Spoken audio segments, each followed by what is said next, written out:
Hi, I'm Jackie Tantillo, and this is Should Have Listened to My Mother. As we move through Season 5 of Should Have Listened to My Mother, I remind myself of how great it is to get feedback from you, our listeners. You can email us at SHLTMM@gmail.com. Thank you for your support and comments, and please remember to leave a 5-star rating if you enjoy listening to Should Have Listened to My Mother. You can find us wherever you listen, including Apple, iHeart, Spotify, Instagram, Facebook, YouTube, and more. I've learned so much these past few years, and I respect and appreciate my guests trusting me enough to share their personal stories of their relationship with their mother. You have all helped me improve and grow as a host and as a mother by helping me become a better listener, by becoming more compassionate and understanding. I've been thinking a lot about how to introduce my next guest. Sometimes life has an unexpected way of teaching us lessons, and the life of Anthony McDuffie Jr. perhaps took him on a circuitous and difficult route to finding his true self. At a young age, he experienced the loss of a loved one and was subject to inner-city crime and violence as a teen. He went looking for support in the wrong places and eventually got mixed up in crime, which led to incarceration. Yet what followed, through studying, hard work, and spirituality, was redemption, resilience, and forgiveness. After 15 years of being held behind bars, he was released, a new man. While in prison, I know there were tough years for Anthony, wondering why me, or all the what-ifs, or the wrong place, wrong time scenarios, or maybe I should have listened to my mother. Today, Anthony McDuffie Jr. has written 2 books, Grit, Grind, and Glory, and My Life in Poetry. He's written about lessons learned, finding a mentor, igniting the seed of change, as well as how to encourage and inspire youth to succeed. He's a motivational speaker and certified mental health first aider. His transformative journey includes graduating from Give a Beats On a New Track re-entry mentoring program in 2021, where he became a performing artist. Hello, Anthony, and welcome to Should Have Listened to My Mother. Hello, Jackie, and thank you for having me on your platform. It's an honor. Thank you so much. Well, I think that you have a lot to share. I know from the research I've done, you have a lot to share, whether it was usually you say, unfortunately, you had to experience this, but I think you've come up bigger and better and brighter on the other side of things. Yeah, that's correct. That's absolutely correct. Yes. Can you tell us your mom's name? My mother name is Charlotte Fry, but we also often call her Shooty. I like Shooty. Yeah, I love Shooty too. And in just a little bit, we're going to have Anthony read a poem from My Life in Poetry, his book, his most recent release. So to give us a little bit of a setup, you grew up in the LA area, is that correct? That's correct. Grew up in South Central Los Angeles, South LA. My mother and her parents and siblings grew up in also South Central Los Angeles and specifically Watts, California, and just kind of like moved around Southern LA. And growing up in the environment, in those type of environments, as we know, it's a bit tough. You know, you have the elements of crime, you have the elements of drug and drug abuse. You have the elements of gangs and violence. So growing up in those environments, my mother, alongside with my father, tried their very best to shelter us, if you will, from the dangers of outside to the best of their ability. And so I would love to say that my mom did a great job of trying to protect us from those elements. However, it wasn't much of, it wasn't much for her to do to protect us in the sense of keeping us away from the exposure and the influence of what was actually happening right outside our doors. So what years, I'm sorry to interrupt, what years were this when you were a teenager? Yeah, I was a young kid as early as 6 years old, 7 years old, 8 years old, adolescent years as well, 13, 14, 15, 16 years old. These type of ages where you're most subjected to be influenced by things that's happening outside of your environment. So this is what years were this? Just so people listening have an idea. Yeah. So I would say early 2000s, late 90s. So, 98, 99, okay. Up into the early 2000s, 2001, 2002, 2003. Yeah. Okay. And your dad, you and your father were very, very close.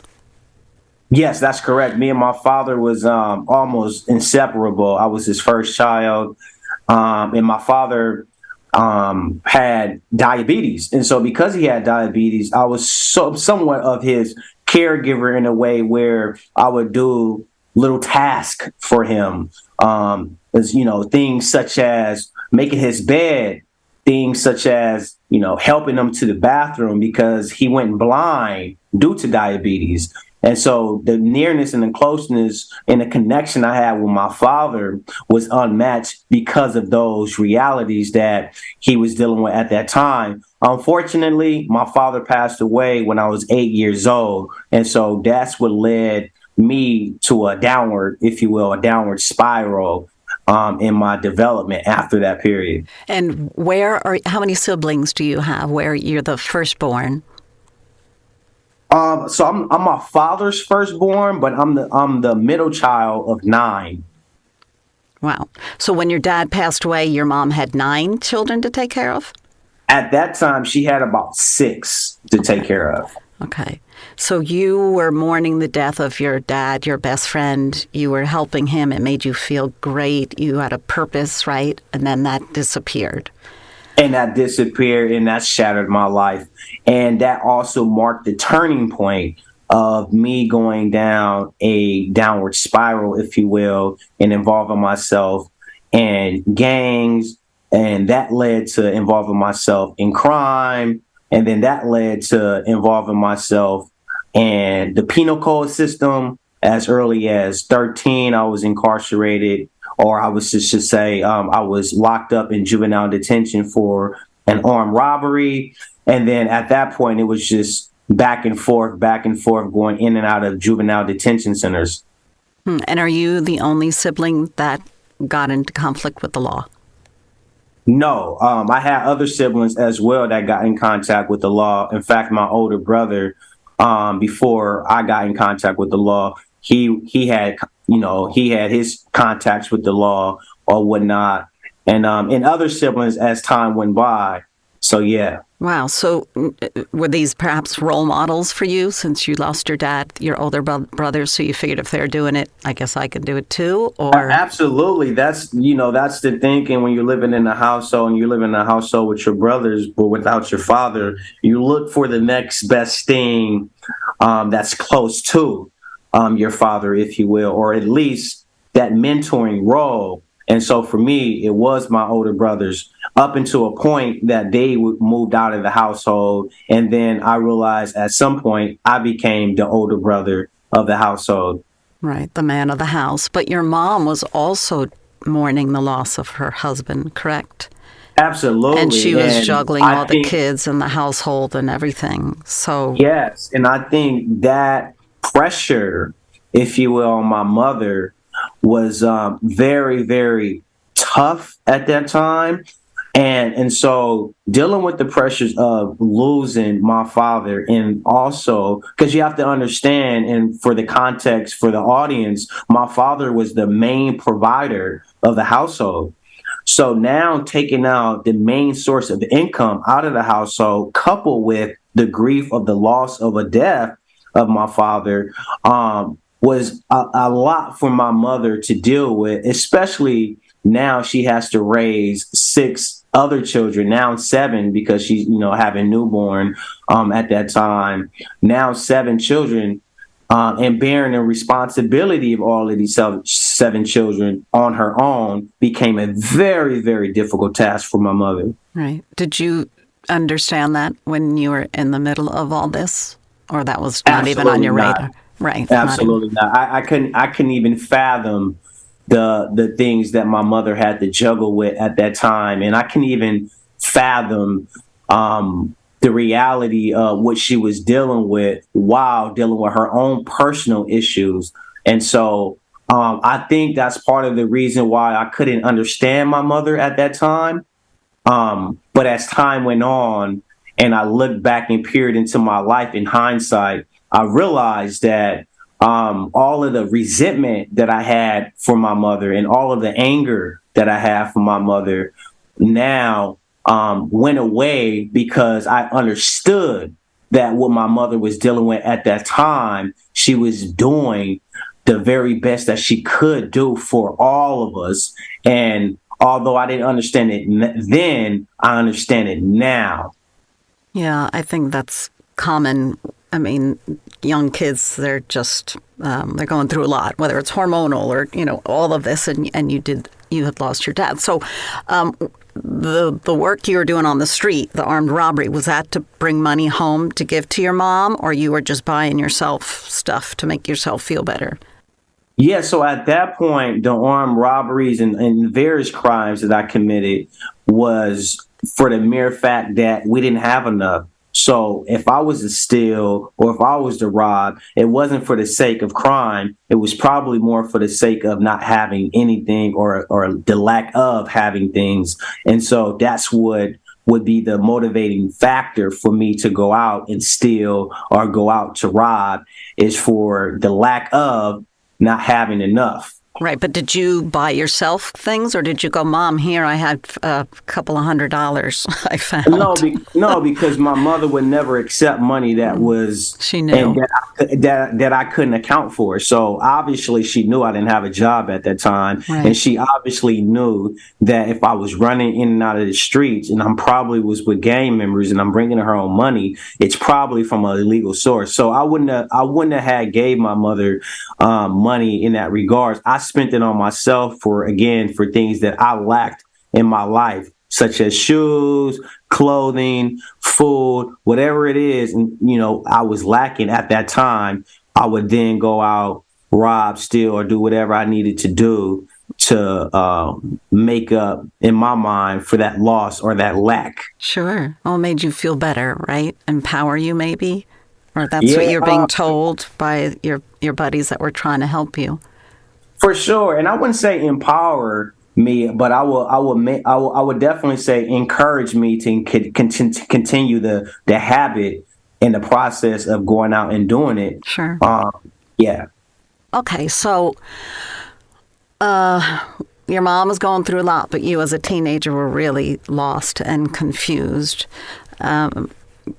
What do you say to yourself, your younger self now? What do you say to young Anthony about your behavior? Yeah, thank you for that question, because I actually wrote a letter to my younger self while I was incarcerated. And basically what I told my younger self in a letter was that it's okay that you had to go through the things that you had to go through and you didn't understand it.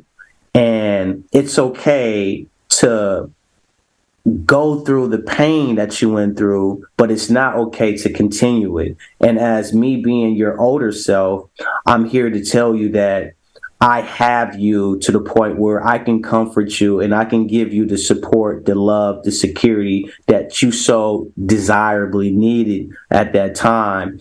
But I have that for you now. I have the love for you now. I have the sense of self and the sense of belonging that you desire. You have that now in your older self, which is me. So I'm here to protect you like your father did. And these are some of the lines that I wrote to myself when I was incarcerated, to my younger self. Is there a period before this forgiveness or enlightenment can start when you're first incarcerated? Are you just angry and distraught and you want to just keep going on what you're doing on the street. Is there some sort of transitional stepping stones that you have to go through, not only at 17 or 25 or 40 or 50, whenever someone's incarcerated? There's got to be the reality of, oh my God, here I am. And this is not, I'm not going to wake up tomorrow and I'm going to be in my own bed. Yeah, so absolutely. There definitely was a turning point, a transition, an awakening period for me during my time of incarceration. And prior to that, yes, I still was continuing the same habits and continuing the same practices and still had the same mentality of my younger self. But then it came to a point where I hit my rock bottom. And my rock bottom for me was feeling this sense of loneliness, feeling this sense of being neglected and forgotten by the world and having no one to protect me or to love me, to provide for me, to give me things other than a higher power. So when I had that moment of reflection and I gave everything within my soul, my spirit over to a higher power for an existence to help me get out of this state, is when the transitional period and process began for me. The moment of enlightenment began for me. And how long was that after you first went into prison? A year, 6 months? 7 years. 7 years? Yeah, so about 7 years from 18. And then once I turned 25, I think that's when the awakening period really started to begin. And now, mind you, during that period, during that 7-year period, I'm studying, I'm reading, I'm having discourses with older gentlemen inside of the prison who was kind of now at their maturity phase and period of their lives. And then they became mentors of mine. And then they just kind of steered my path alongside the right path, if you will. And then so it was a lot of cultivation and a lot of processing up into that point. And once it happened, I think I just kind of just propelled right into that positive direction without having anything to pull me down or pull me away. I was committed. Once you saw the light, maybe once you saw the light, or you figured out, or you got it, then nothing was going to stop you. That's it. Is that it? Yeah. Wow, that's pretty amazing. But you had to go through all of that, right? I think you had to go through those years. I had to go through the furnace. Through the furnace. You are a soldier indeed. Okay, so your mom, did she visit you in prison? So here's a fun fact about that narrative. And to answer your question, no, she wasn't able to visit me in prison. But here's the thing.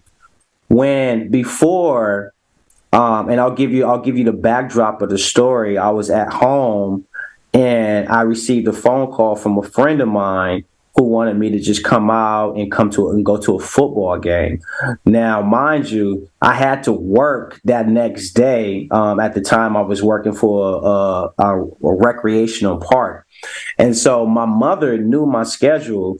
I just got out of placement, a juvenile facility placement, and I was just freed from the placement for about maybe a month, maybe 2 months. So I was just relatively new back home with my mother. And so that night that I committed my offense to go to prison, my mother kind of seen me getting dressed, and she's kind of like, "Son, you have work tomorrow." And I'm like, yeah, Mom, I know I got work tomorrow. And she's like, "What are you getting dressed for?" And I'm like, "Oh, I'm getting dressed because I'm about to get picked up to go to a football game." And she kind of just looks at me and she pauses and she looks at the attire that I'm putting on. And she says, "Son, I don't think you should go out." And I said, "Why not, Mom? It's a football game and I'll be back. And yeah, I think you're overreacting." And she's like, "No, I'm not overreacting, and I don't think it's a good idea for you to leave out." And me being hard-headed, me being stubborn, me being arrogant at the time, I didn't take into account any of the warnings that she was trying to warn me from. And so I continued to get dressed, and she continued to try to talk to me. And she said this before I left out of the door. She said, "Son, if you don't listen to what I'm telling you and you go out that door anyway, I'm not going to see you again for a long, long time. Please don't go out my house." And I was like, "Mom, you tripping. Like, I'll be right back." And sure enough, I left out the house. I committed an attempted murder. And it was a rival gang that we had rivalry with. I shot at some rival gang members, and I was sentenced probably about a month after that crime, but I was locked up immediately after it happened. So that night, I was locked up, and I didn't see my mother until 15 years later. Oh my gosh. Anthony. Yeah. Did she write to you? Oh, she wrote to me all the time. She wrote to me all the time, but she wasn't able to see me. And the reason why she wasn't able to see me is because the correctional institution had these strict metrics and strict rules and regulations that you had to abide by if you wanted to visit an incarcerated person. And because my mother at the time had like a traffic ticket or something of that sort, they denied her from coming to see me. So she wasn't able to see me at all.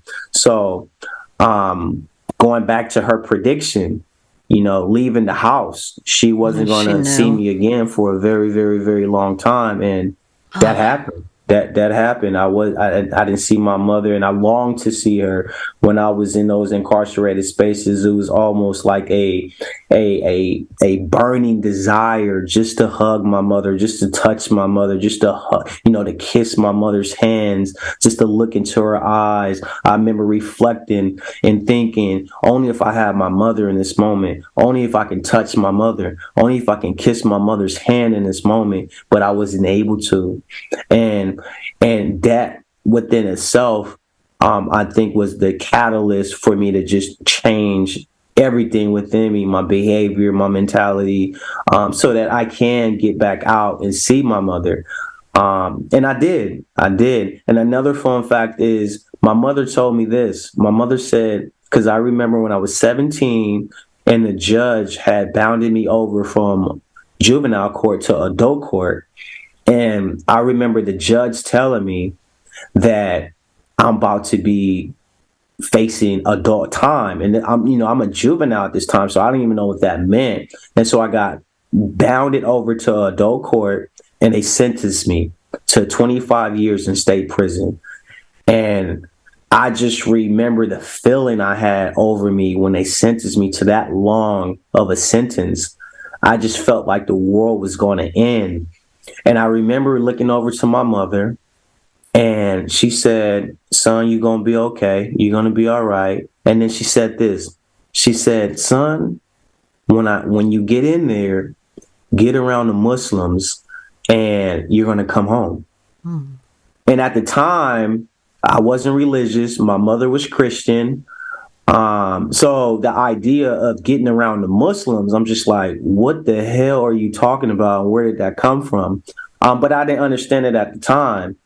But sure enough, when during my journey of incarceration, I got around some Muslim brothers, and they taught me. Some of those brothers were my mentors. Some of those brothers were my teachers. Some of those brothers was my confidants. And they supported my whole path, if you will, of getting me out of prison. Wow. And in fact, one of the brothers who picked me up from prison was a Muslim brother. And he picked me up from the doors of prison and took me straight to my mother. Oh, I read about that. Right into Mama's arms. Oh, my gosh. All right, now we're talking about Mama. I learned how to push up. I want you to read this, if you could, for us, Anthony. Yes. And this is from my new book entitled My Life in Poetry. And the poem is entitled, I Learned How to Push Up. I learned how to push up because my mother was pushed down. Probably why I carried a frown, like I wasn't going to get pushed around. Mama encouraged me to smile. Her compassion for humanity turned my frown upside down. I remember going to church. She was idolizing Jesus the Christ. I was idolizing the homies, starting the wars and leading the fights. But mama told me that wasn't right. Mama told me that wasn't life, like they gave my brother. Stuck in a cell, can't hold his mother. But mama told me the system wasn't fair. 15 cold, hard years in prison. I must show no fear. I had a dream, mama, and you gave me the ear to hear it. So I wrote you poems, uplifting your spirits. God bless you, mama, for not judging me and I'm stuck in ignorance. I found room in my heart for forgiveness, and all the wrong you have ever done to me is forgiven. My mama queen, you remind me of the pyramids. You told me, son, you can build the pyramids. I said, yes, mama, I acknowledge that. Your kind words empowered that. The gift from the curse that life throws us at, the bottom of the pit that's split beneath the crack. I seen you fall, mama, but God put airbags beneath your back. And while you here, I got your back. I got your spirit, and I'm strong for that. I love you, mama. Oh, my gosh, Shooty. She did good. It took a little bit more than most kids to find a good space, but Shooty did good. Now, and please tell her that I say that. Because I know that it's a lot for any mom, and not only for children who have been incarcerated. Being a mom is a big role, right? So for people to find you on social media, Instagram, gritgrind_glory. You're on TikTok, gritgrind and glory. Facebook, Anthony Marshawn McDuffie Jr. And I want to ask you my last question. You have an Italian first name and an Irish and Scottish maybe last name? Is that right? Yeah. So how did that happen? You know what? I don't know. Maybe genetics. So I have European blood, African blood, and indigenous American blood. Fantastic. That's what we all embrace every minute of our day is everything. We are all special and unique. And Anthony McDuffie Jr., I wish you best of luck. Grit, grind, and glory, and my life in poetry. And I know there's a lot of people out there, especially the young ones, that need your help and your resistance, resilience, compassion, inspiration. Yes. So keep doing what you're doing. Thank you so much, Jackie, and thank you for this opportunity to be on your platform. Thank you. Anthony McDuffie Jr., thank you for joining me on Should Have Listened to My Mother, and we'll be back next week with another episode.